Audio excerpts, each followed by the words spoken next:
एक सेकंड मैं अध्यक्ष जी जो बोले हैं वो ध्यान से सुना हूं।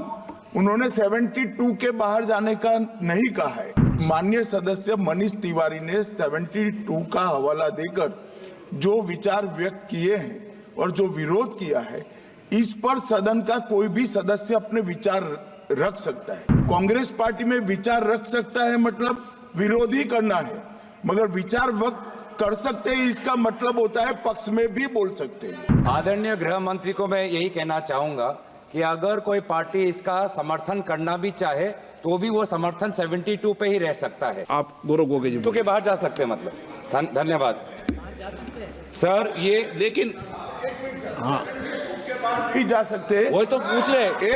एक सेकंड मैं अध्यक्ष जी जो बोले हैं वो ध्यान से सुना हूं। उन्होंने 72 के बाहर जाने का नहीं कहा है।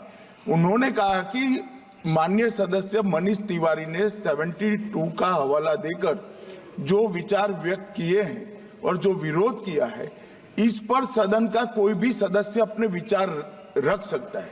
अब कांग्रेस पार्टी में विचार रख सकता है मतलब विरोध ही करना है, मगर विचार व्यक्त कर सकते हैं इसका मतलब होता है पक्ष में भी बोल सकते हैं।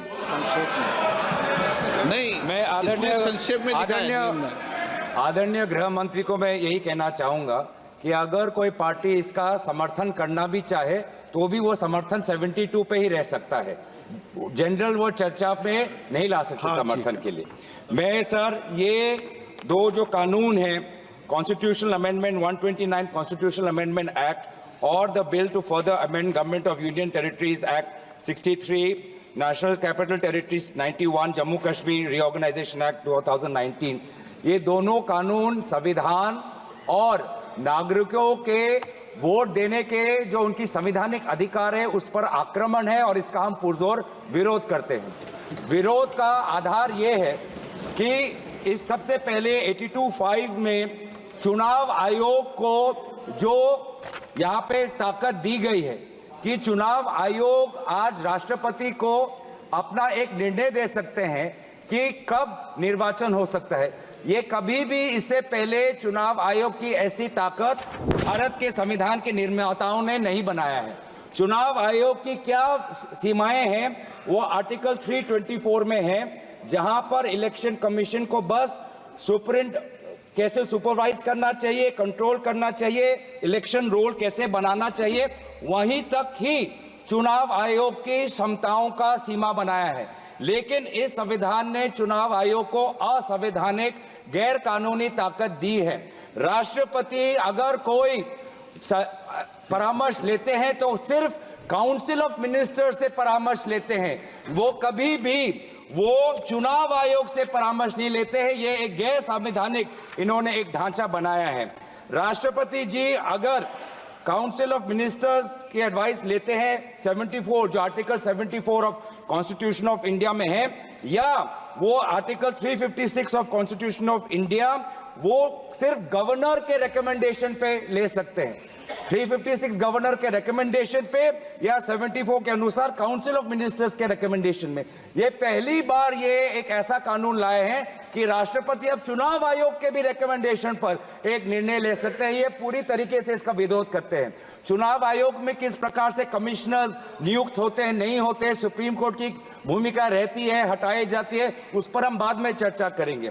दूसरी बात यह है कि संविधान के बेसिक स्ट्रक्चर में एग्जीक्यूटिव, लेजिस्लेटिव और जुडिशरी के बीच में संतुलन हो, उसका भी विवरण है।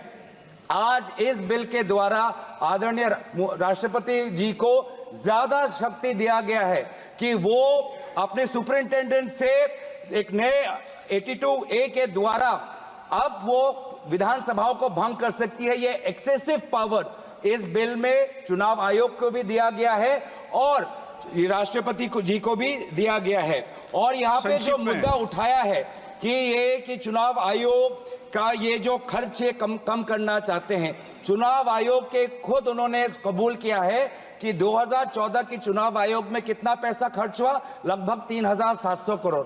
ये 3700 करोड़ के लिए ऐसा एक गैर संवैधानिक कानून ये लाए हैं, ये पूरी तरीके से तथ्य के खिलाफ है।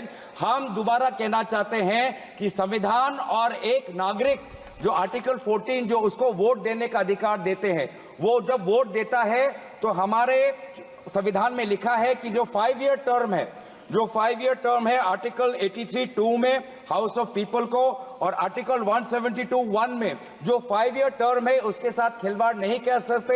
ये एक गलत नीति आयोग के रिपोर्ट के आधार पर ये कहना चाहते हैं कि 5 ईयर टर्म अनिवार्य नहीं है। 5 ईयर टर्म अनिवार्य है, ये नीति आयोग के रिपोर्ट में नहीं जाए। नीति आयोग कोई संवैधानिक कोई बॉडी नहीं है जो इस प्रकार का ये परामर्श दे पाए। तो इसीलिए मैं बस इतना ही कहना चाहूंगा कि ये दोबारा अगर इनको लगता है कि प्रधानमंत्री मोदी जी पर के प्रचार से ये पूरे ये भारत के चुनाव को छीनेंगे, तो हम ये चोरी नहीं होने देंगे और हम बिल का विरोध करते हैं। इस बिल को जेपीसी में भेजा जाए।